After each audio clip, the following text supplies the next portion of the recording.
Prav neverjetno je, kakšne prizore ponuja narava na tem nekdaj močno degradiranem območju med koprskim pristaniščem, cesto in železnico.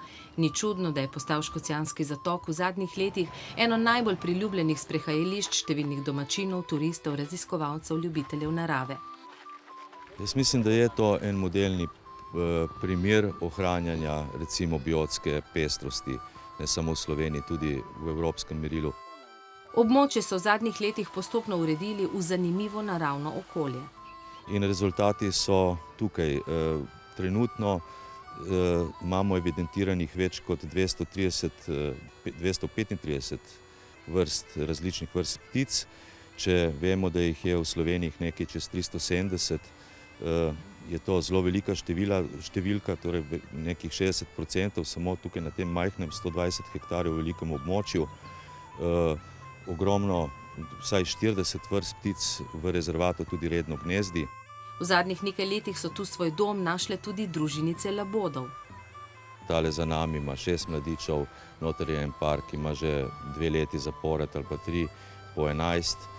In je pač vrsta sicer, ki je bila nekako vnešena, ki je parkovna, ampak zdaj tudi prosto živeče živi. Pa bodo vse ostale tu? Ne, spomladi, ko se par ponovno formira in ko so mladiči iz prejšnjega leta dovolj veliki, jih starši pač odženejo in si morajo najti nekje nov prostor.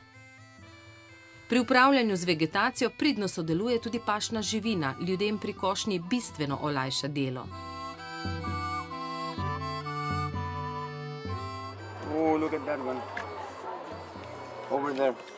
Med številnimi obiskovalci, ki se ne dajo motiti, srečamo tudi skupino biologov iz 6 evropskih univerz.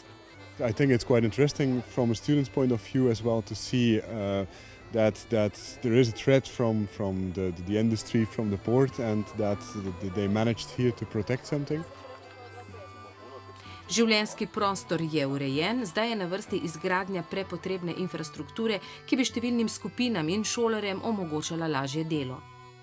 Torej informacijskega centra, še ene dodatne osrednje opazovalnice, pa ureditev prostora ob stiku z mestom Koper pod Ankaransko vpadnico, ker bo tudi eno opazovališče in tako dalje.